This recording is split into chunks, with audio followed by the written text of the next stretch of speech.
प्यारे भाइयों और बहनों, आज 14 सितंबर को हम पवित्र क्रूस का विजयोत्सव का पर्व मना रहे हैं। क्रूस ईसाई धर्म का सबसे ज्यादा पहचाने जाने वाला प्रतीक है, लेकिन क्रूस सबके लिए अलग अलग महत्व रखता है। किसी के लिए यह एक भयानक अभिशाप का प्रतीक है, जहां एक व्यक्ति को पूरी तरह से शक्तिहीन और अपमानित करके निर्दय रूप से मारा गया है।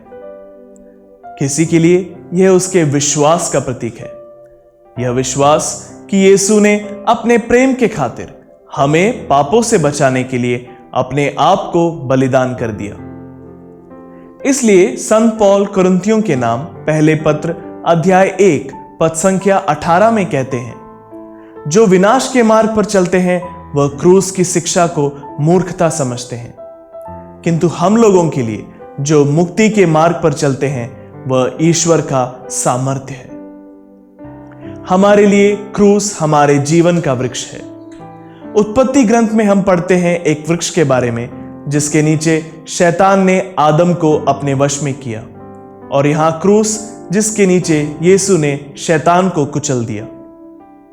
उस भले बुरे के ज्ञान के वृक्ष ने मानव को नरक में धकेल दिया, लेकिन क्रूस ने हमें उस नरक में गिरने से बचा लिया। यीशु ने अपने क्रूस द्वारा इस दुनिया पर विजय पाई है। मेरा एक दोस्त जिसका छोटा भाई कैंसर से पीड़ित था, परेशान और दुखी होकर पूछता है, क्या सही में यीशु ने संसार पर विजय पाई है? और अगर ऐसा है तो फिर क्यों मेरे परिवार को इतनी बड़ी दुख तकलीफें झेलनी पड़ रही हैं?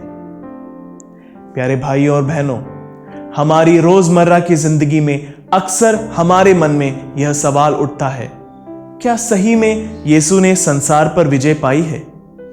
अपनी जिंदगी और दुनिया में फैली दुख तकलीफों और मृत्यु को देखकर हम यह सोचते होंगे, क्या सही में जीवन के वृक्ष क्रूस ने मृत्यु पर विजय पाई है?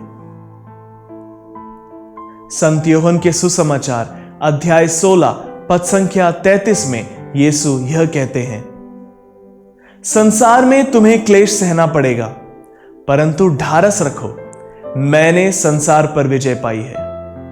हां, आज मेरे लिए और आपके लिए यही क्रूस का संदेश है। हमें इस संसार में दुख तकलीफों का सामना करना पड़ेगा, लेकिन यीशु ने अपने क्रूस द्वारा इस संसार पर विजय पाई है। इस दुनिया के दुख तकलीफों और मृत्यु जैसे अनुभवों का नाश करके नहीं, बल्कि इन बातों को पूरी तरह से एक नया अर्थ देकर। प्यारे भाइयों और बहनों, क्रूस में और क्रूस के द्वारा हमारे जीवन में आने वाली दुख तकलीफें हमारे लिए पवित्रता, आशा और ईश्वर के साथ गहरा संबंध जोड़ने का मार्ग है। मृत्यु जैसा अभिशाप क्रूस में और क्रूस के द्वारा हमारे लिए अनंत जीवन पाने का द्वार बन जाता है। इस दुनिया में हमें कई परेशानियों का सामना करना पड़े। शायद हमारी कमजोरियां जो हमें पाप में गिराती हैं, शायद मेरा पति जो दारू के नशे में फंसा है, शायद मेरी बीवी जो अक्सर बीमार रहती है, मेरे घर की आर्थिक तंगी, या मेरे बच्चे जो गलत मार्ग पर चल रहे हों। प्रभु हमसे कहता है, ढारस रखो, मैंने संसार पर विजय पाई है।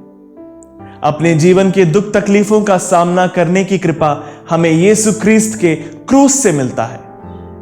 द्वितीय वेटिकन परिषद के दस्तावेज नोस्त्रा एताते में हम पढ़ते हैं कि यीशु क्रिस्त का क्रूस हर कृपा का स्रोत है। प्यारे भाइयों और बहनों, यह हमारे विश्वास पर निर्भर करता है कि हम इस कृपा का अनुभव कर पाते हैं या नहीं। क्या हम उन लोगों की तरह हैं जो यीशु के साथ होकर भी अपने अल्प विश्वास के कारण उसे अनुभव नहीं कर पाते, या उस रक्तस्राव से पीड़ित महिला की तरह जिसे विश्वास था कि यीशु के कपड़े को छू लेने से वह चंगी हो जाएगी?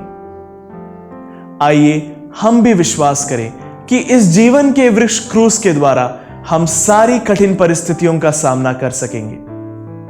हमारा जीवन जो एक सूखी लकड़ी के समान है, जो नरक की आग में गिरकर जलने के खतरे में है, आइए अपने प्रभु यीशु के क्रूस की शरण में आए।